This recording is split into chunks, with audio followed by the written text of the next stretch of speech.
Today I'm talking to Ashish Gurung, the head of product at Visualping, a website change monitoring service for businesses and also people. Ashish shares how he got into product from consulting and project management and educates me on job titles and roles in the product management world.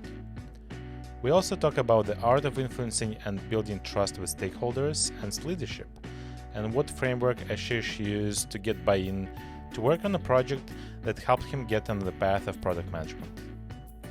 Then he shares the biggest challenge of context switching between strategic and tactical mindsets, being a product manager, and from the point of view of a person hiring designers, what are the key answers he is looking for when reviewing candidates. And also at the end, Ashish shares some insights about the design team at his current company, Visualping. Hope you enjoyed this episode.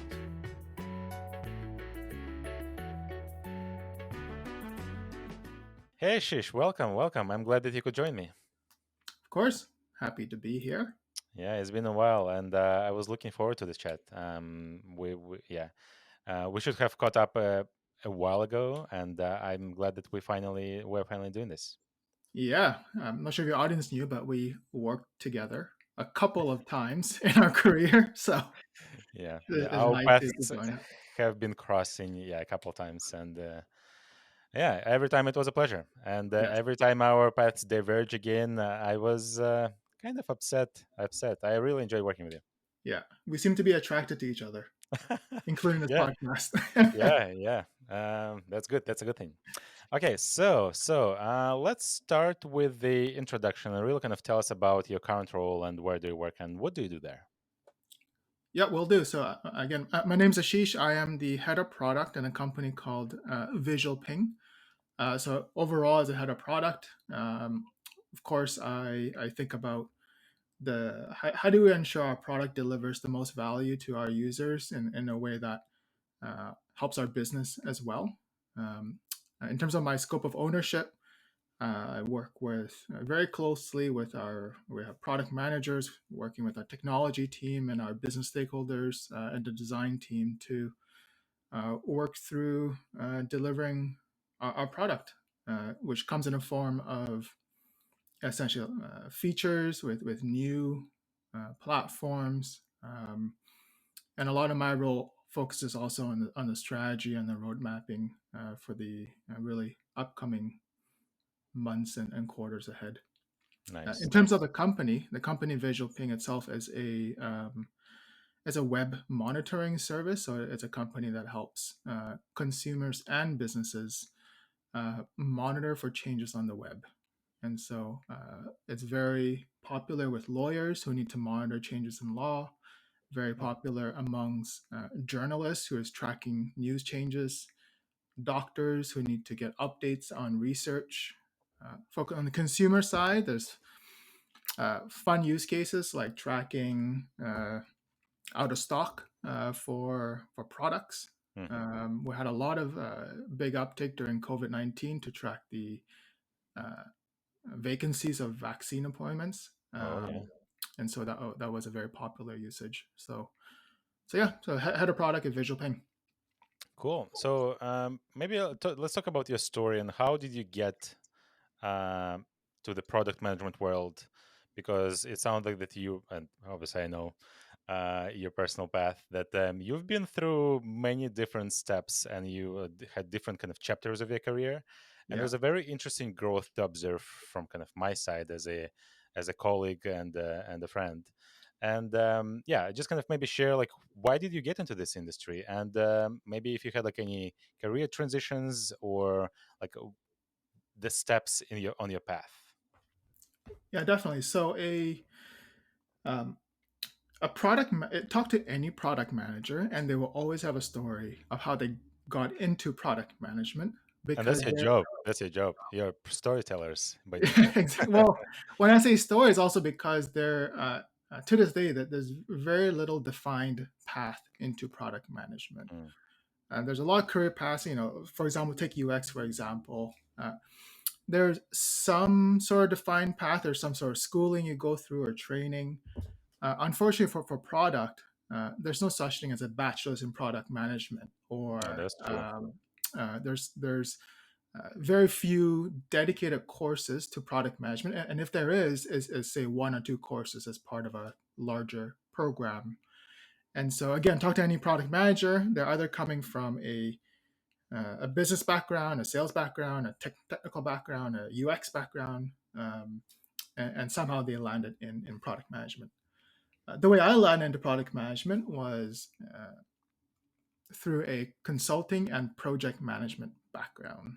And so uh, many years ago, I worked at a company where I worked with you, Kirill, and Quick Mobile, and um, I was a project manager, so working with developers and essentially an agency style, creating mobile apps for customers. And I saw an opportunity with a lot of the projects I was working on as an opportunity and a product feature.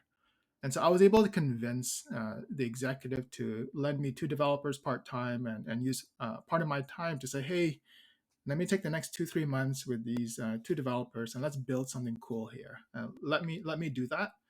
Let me prove out that this would be a product that will work. And this is all before I knew that product management was even a job, was even a job title. I didn't really know what went on. I just saw a opportunity and I saw a problem, and I decided to try to solve for it by building product. And so I spent 2 months doing that. I worked with product marketing even before I knew exactly what product marketing was, to develop copy, to develop materials to send for our sales teams.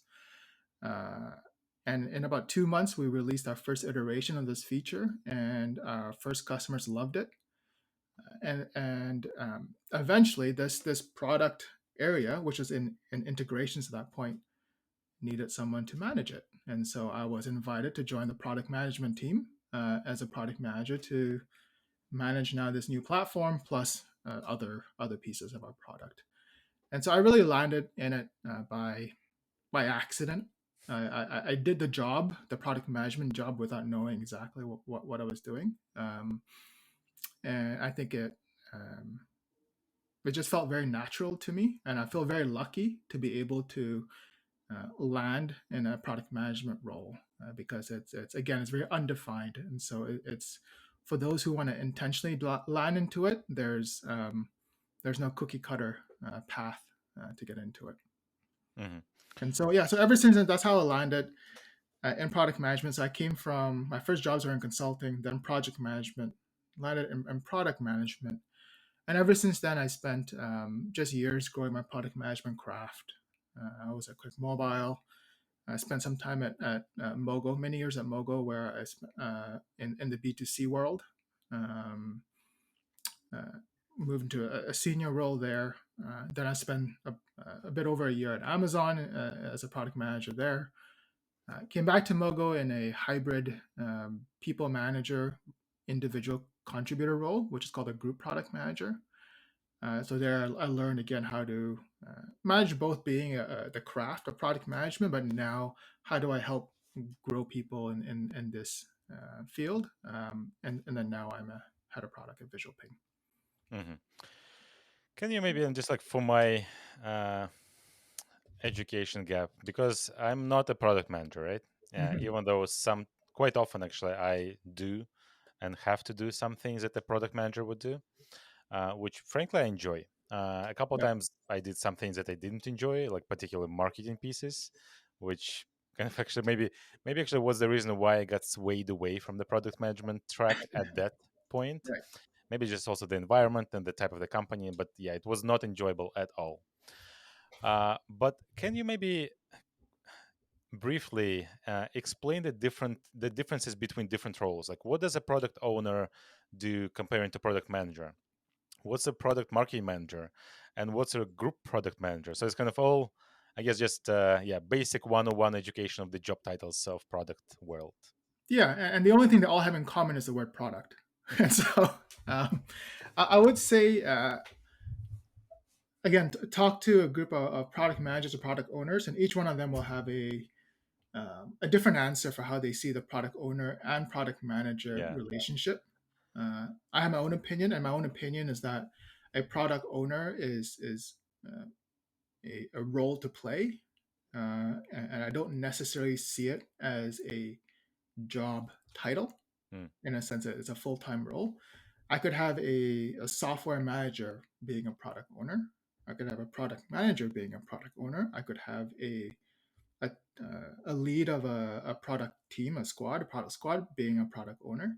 It all to me doesn't matter. The product owner role says it's a person who is really ingrained in the engineering team who can help the engineering team prioritize the right work, clarify the right requirements, and the key thing to me is being available to the engineering team. Mm.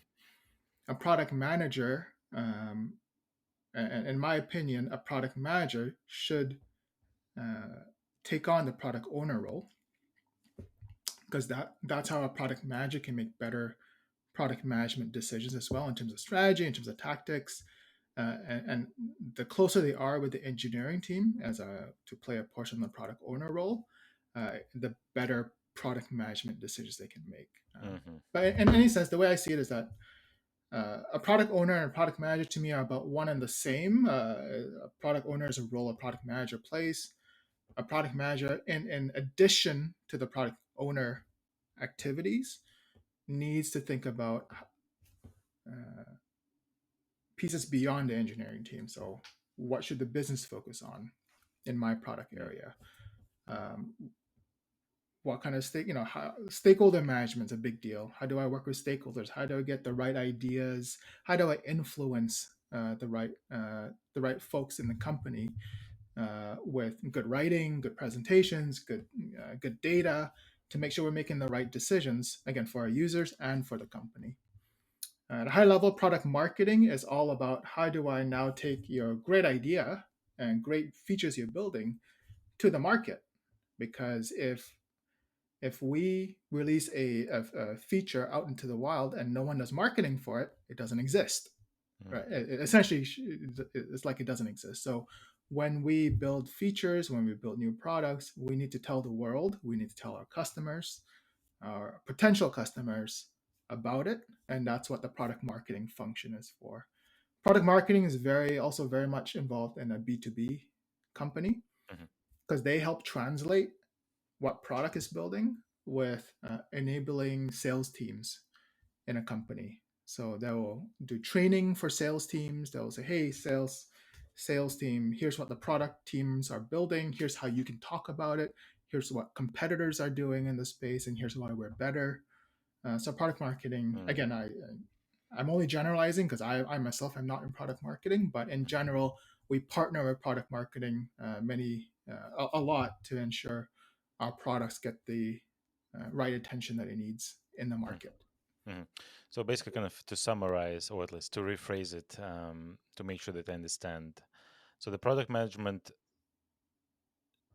defines the strategy and like what exactly will this product be doing, or kind of what problems it will be solving. But the product marketing articulates this to the customer base and helps with the positioning, I guess, too, like the Yeah, kind of it helps. yes. Yeah, product marketing helps with positioning, with Mm. pricing sometimes. Mm-hmm. Okay, Yeah, that work with them makes to. sense. If you see a lot of content marketing, a lot of blog articles that talk about um, features of the product, that's Mm-hmm. usually driven by product marketing. Mm-hmm. Um, so you're right. And then sales enablement is a big piece. They Mm-hmm. translate For a lot of B2B. it with the sales team.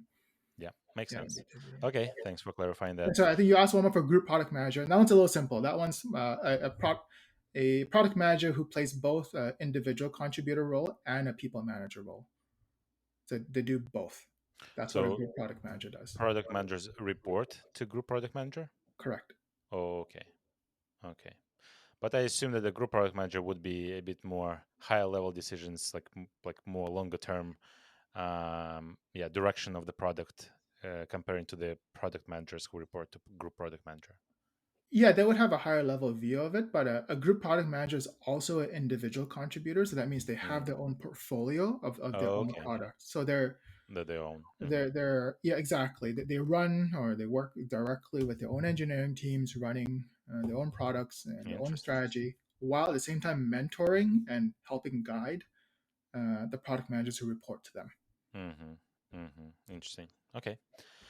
Okay, cool. That's a good, I guess, 101 of the roles. Thank you for putting this, Yeah, because I was like, it's just like so many overlapping. And again, like back to your point that different companies will have different definitions of their job titles. It's very similar to the design world, right, when you have to really understand particular company's definition in order to, I guess, decode what correct, this job title may mean. So that totally makes sense.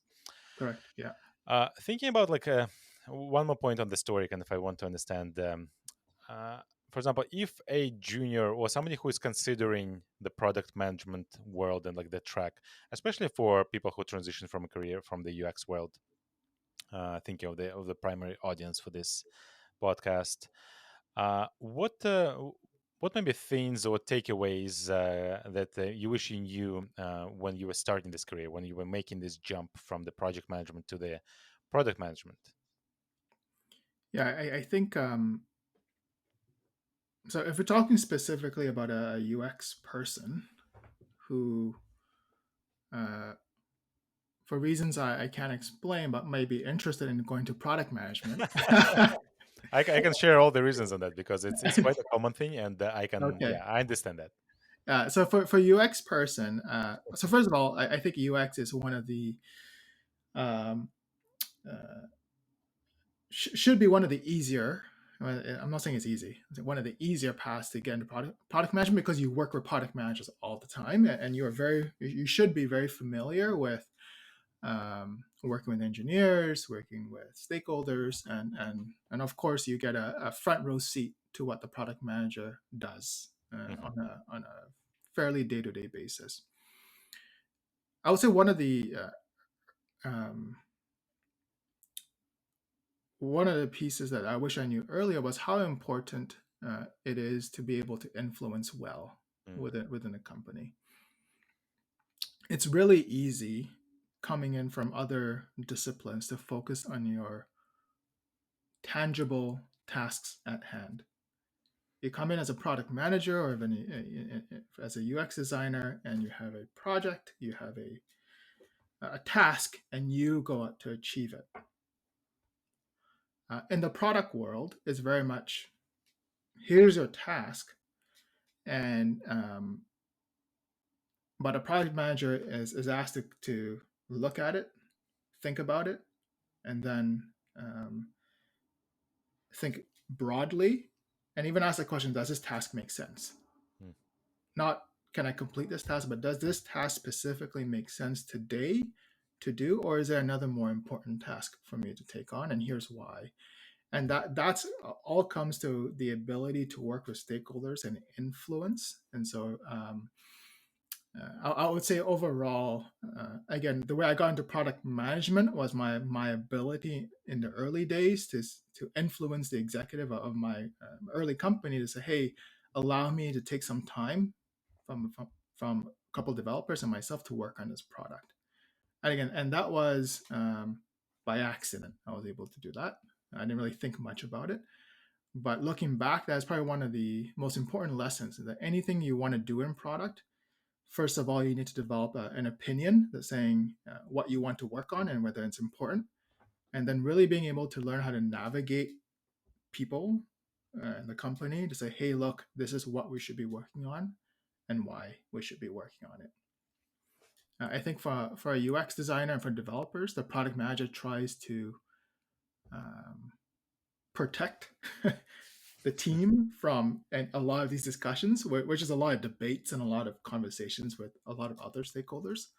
I would say as a UX designer, try to participate in those as much as you can. I think it's really, and as a product manager, I'd like to invite our UX designers to some of these discussions, some of these, quote unquote business meetings, Hmm. because that's where you actually get the chance to influence, talk about why things are important, and a UX designer can definitely have a say in that. Hmm. Yeah, that's a very interesting, I guess, differentiation between the, I guess, higher level differences between the roles. And I completely agree from the design world, on this, like at least my personal preference, understanding the why these decisions are made and why now and why did we say no to other things is is very important to really compile this puzzle out of all the pieces of information to understand why your work matters. And it's not just kind of that you're designing the next feature, but why it all kind of how it all contributes to the success of the longer term company vision and the mission or whatever, however they call it. So Yeah, yeah, I for think sure. it's And definitely. I would say that usually a product manager tries to protect the team from those discussions. They will sell the why to the team. If you want to transition to a product management career, try to get a seat at that table Mm, to come up with the why. You mm, need to try to be part of that conversation to say, why are we doing this? And again, you're not receiving answers from a product manager. You as a UX person need to come up with the story of mhm, why. mhm. And I think that's one of the distinction.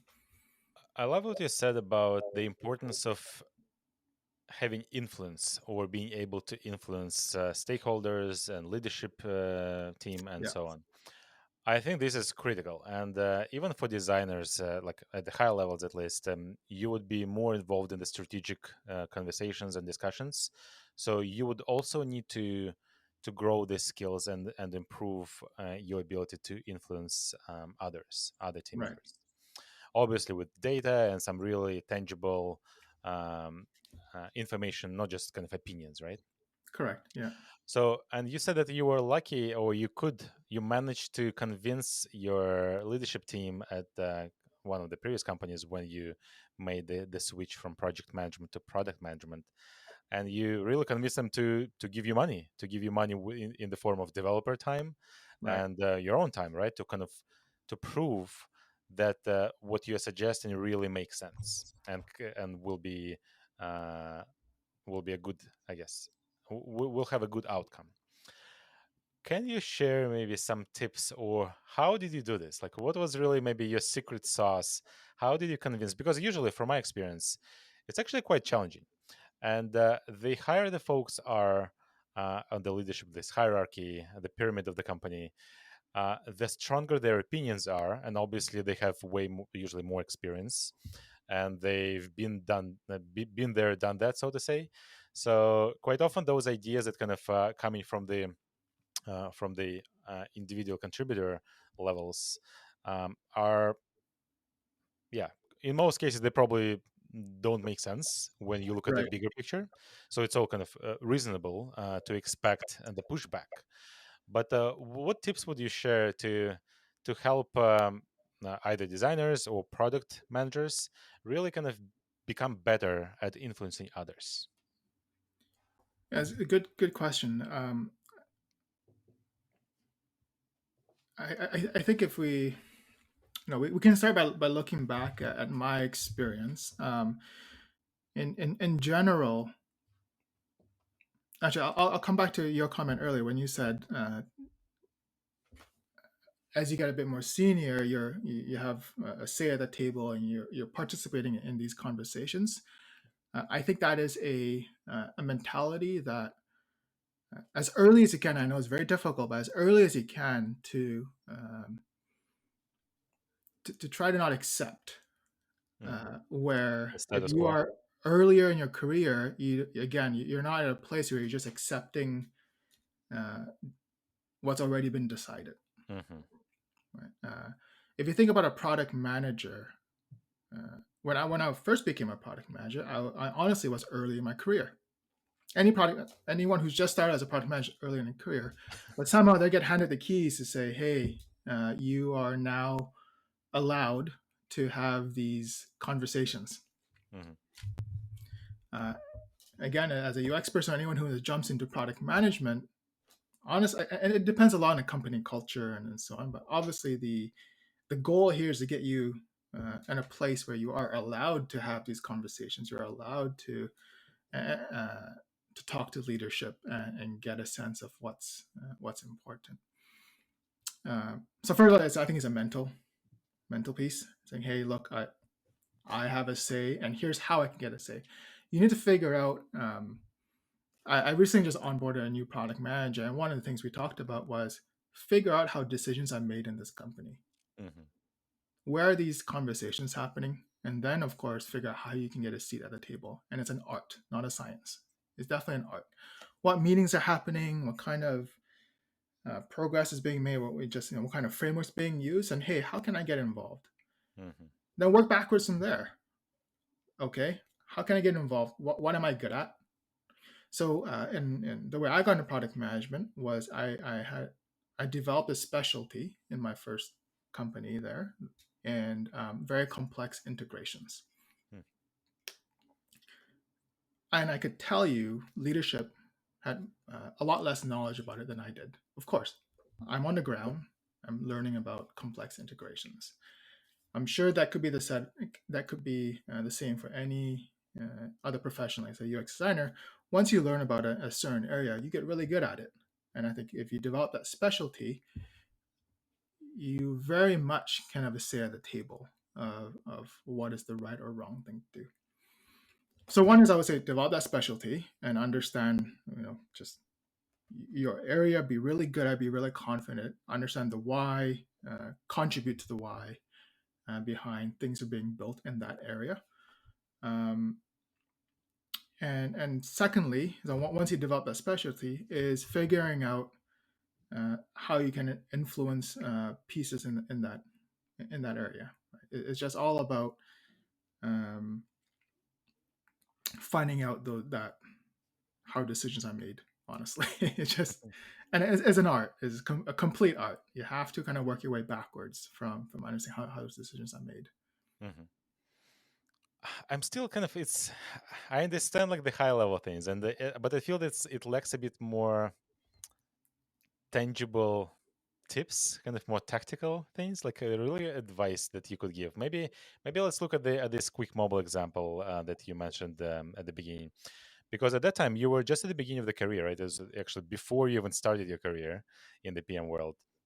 So I'm sure that I guess your reputation was solid as a project manager in that company. But as a product manager, because you were asking for something new, I'm sure that there was at least some people at the leadership team would have some skepticism about what you were asking for. Right. So I wonder maybe if you can give maybe use that as an example to show how did you really build trust there. Yeah, for sure. So to think about an example again, your mileage may vary. Every company is going to be a bit different. But at Quick Mobile, um, the first thing I did was recognize and build a specialty in the work I was doing.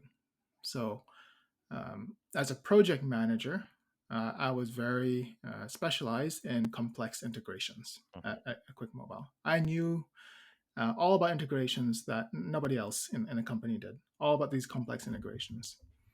And I saw a standard among complex integration. I saw an ability to build a product that made a complex integration simple, essentially, and simple for many of our customers. It didn't need to be an expensive, complex task. It could be a simple task that we could accomplish. And so in the initial stages, I hummed and hawed about this idea, talked to developers, gain their support, understand the viability and the feasibility of this idea. And again, I had a front row seat to it was like an agency environment. So we were building mobile apps for clients, and I had a front row seat to that. And so we, working developers, experimented with like introducing bits of this idea with the projects we were already working on. So we already had very small, tiny, like prototyping of this concept of simplifying integrations. But the way I influenced was first gaining individual interaction. So, hey, I was not a senior at the point. So, hey, senior project manager, what do you think about this idea? Hey, director of project management, what do you think about this idea? Hey, executive of services, what do you think about this idea? It was very much a one-to-one basis. And I crafted my story of why this would be good using data, using customer stories that I had personally. And I remember I essentially just scheduled a meeting with executives. I said, hey, I'm going to get our CTO, our VP of services in a room. I have these two engineers who I've talked to individually saying, yep, this makes a total sense. And I said, as executives, give me half an hour of your time, and I'm going to tell you a story of why I think this will be important. And I've already like had a little bit of one-on-ones with them, Yeah, yeah. kind of So just are you to gonna prepare the warm them. audience behind you? Yeah, warm them up Yeah, yeah. essentially, Warm leads. right? And so essentially, I had this one meeting. I said, "Hey, here's our plan, and I think it's worth it. And what I'll do, and what I'll promise you, is I'm gonna make sure I give you weekly status updates. I'm gonna make sure that I will personally work to identify uh, potential customers who want to use this immediately."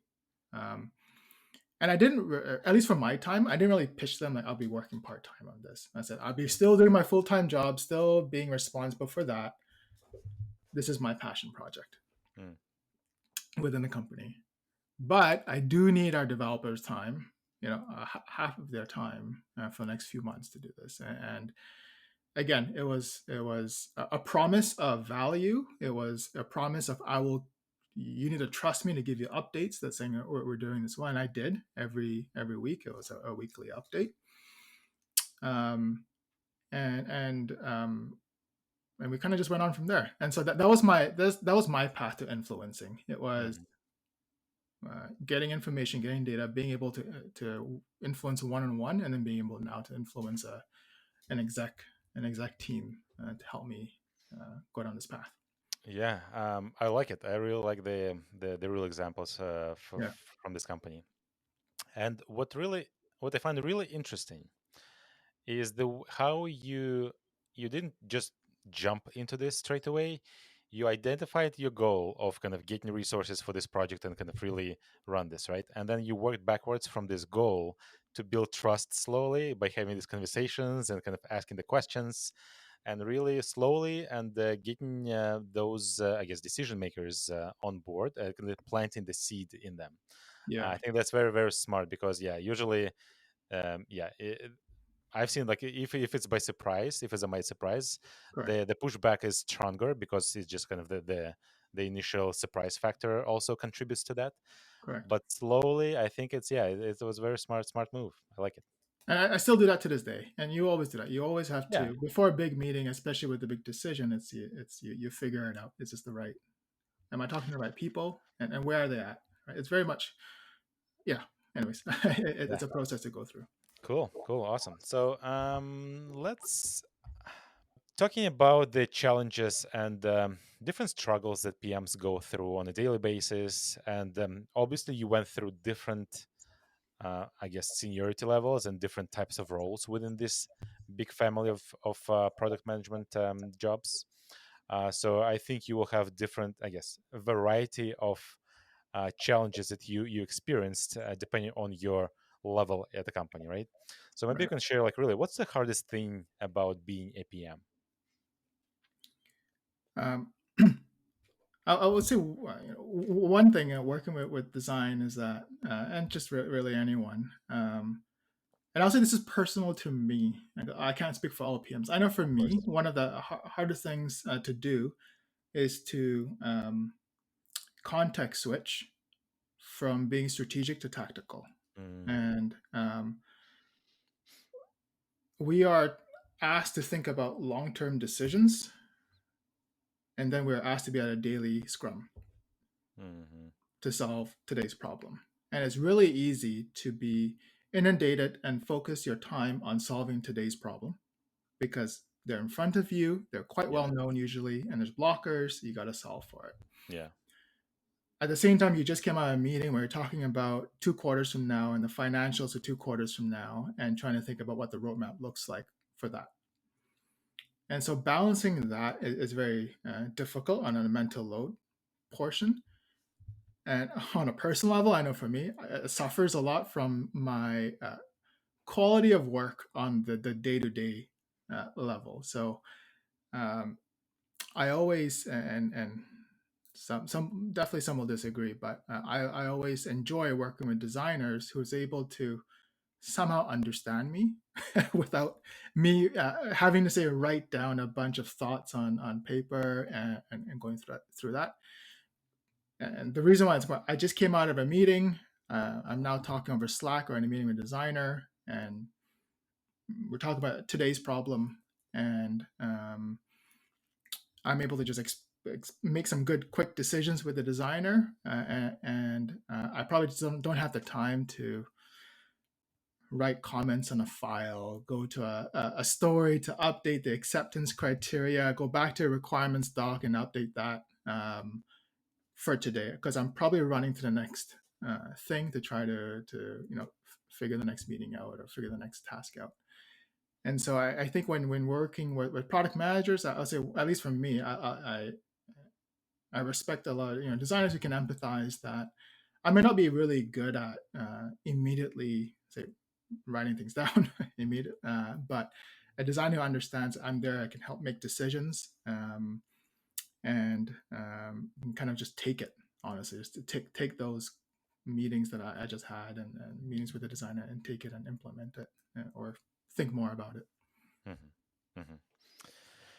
Yeah, yeah, I've heard about this issue with the context switching. Actually, not even once, like several times. So from the PM folks, it's Yeah, really, and for me, I think it really helps kind of be more forgiving for lack of, I guess, the speed of updating of the requirements. right, Because yeah, sometimes you can get really kind of go really, I guess, nitpicky on what's written because like there has been some changes. right, But yeah, understanding that the PMs are usually running between different meetings at different groups of stakeholders with different levels of decision making, and yeah, so I think it definitely should help with empathizing with your station and your, I guess, competing priorities for your time as well. Cool. Talking about the, I guess, your involvement with the design team, and like maybe you could share a bit more. I guess we're talking about just your personal experience and your preferences and your expectations.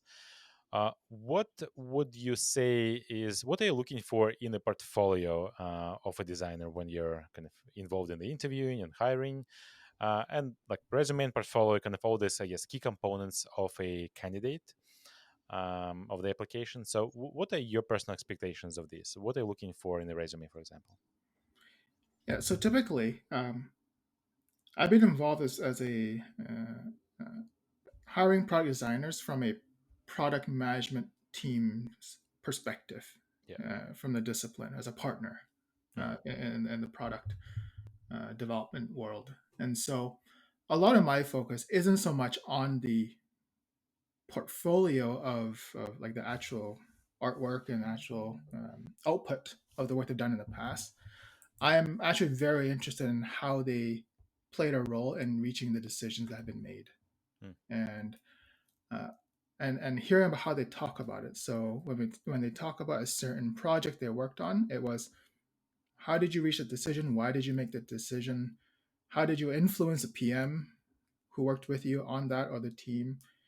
Um, what were some decisions that you disagreed with? It's very much along the uh, how can a UX designer be a partner in Hmm. the product development and product design process? How well will they work with the product management team? How well will they um, contribute and debate with the product management team? And so I need to see, um, I need to hear some stories about that in the past. I need to see that a product designer can be confident in having these type of conversations.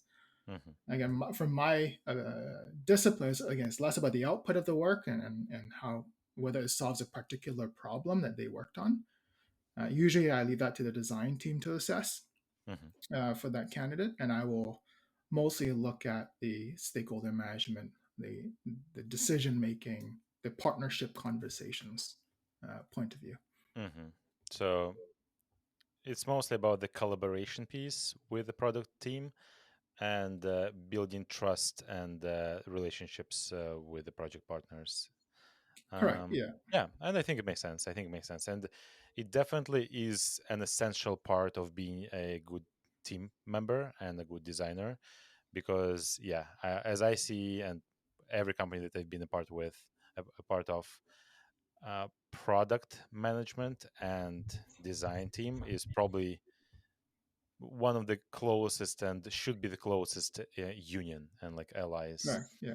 So definitely building trust and kind of Yeah, helping and out. to be honest, like I need a good product designer. I see in a way that there's such a close partner that say if I can't attend a stakeholder meeting, I would select them as the next best person to attend it and represent me and the team in the same way I would.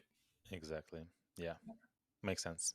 Let's talk about your current company, Visualping, and maybe you can quickly describe what's the team structure, particularly about the designers, because now you're also hiring manager for designers, right?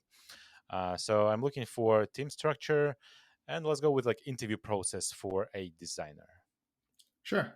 So Visualping is an early stage startup. We raised a seed round slash Series A about $8 million this summer. And so I say that because uh, we're early, meaning Mm, we're a team about 20 plus, 20, 25 individuals.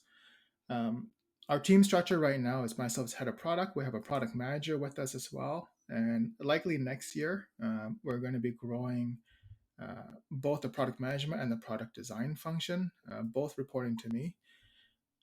It's and we don't have that today. Today, primarily our design functions working with a freelancer and some agencies, and that's how the startup grew mm, in the initial stages. I have done some design interviews recently as we're starting to ramp up hiring some designers, and a lot of our focus now is uh, can we bring on an early stage designer who's able to grow with the company?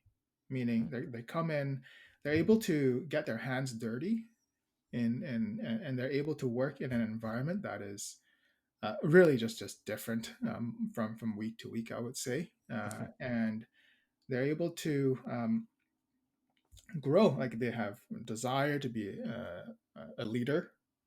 They get their hands dirty. And of course, for me, and I mentioned a couple times, what's important is that they're able to kind of hold their own, meaning, they're going to be in conversations with VPs, with the CEOs in a small company like ours. So can they hold their own in those type of conversations? They're not a order taker by any means. They are a very valuable member of building this product from the ground up. It's very much and it's very exciting because we are in a space where we call ourselves, we're a B2B to C. We operate both in a enterprise space as well as a consumer space. So it's an exciting world to be in. It's definitely different. And one day you're working with how do I get a free customer onto a paid plan? The next day you're working with a large company of 1,000 people and trying to figure out how they use your product. So mm. we got to solve both problems though. Interesting. Okay, so this is team structure. What about the interview process? Yeah. So the interview process, nothing's too super formalized right now. We have a quick screener with our recruiter. We have a portfolio review with me, and then we have a design exercise with me as well. So that's I'll give you a design exercise. We have about half an hour to an hour. You pull up your Figma, your whatever software you want to use, and we'll work through it together as if we are on the same project team. I'm the product manager, you're the product designer. Let's solve this problem together. Mm. So this is not take home exercise. This It's is not take real home. time. Correct. Got it. Awesome. So I think this was quite a lot of very useful and interesting information, especially with bringing this product management lens to the conversation. That will help. I'm sure it will help designers understand what PMs care about, what they struggle with, and really kind of be more empathetic for why user stories are not being updated really fast. Sorry about I, that. yeah. So that's definitely more empathy here. So if somebody wants to reach out to you and just maybe chat or ask a question and connect, are you open to this? And if you are, where can they find you? Of course, yeah, you can find me. You can just email me, ashish.gurung, Gurung, at visualping.io, and be happy to connect and have a quick chat. Awesome, sounds good. And now you are hiring, right? For We'll likely be really ramping up our hiring at the beginning of 2022. okay, Sounds good. Awesome. Okay, so thanks again for coming in and for sharing your perspective and your expectations. This was super fun. My pleasure. Thanks, Kirill. Okay, thanks, Ashish.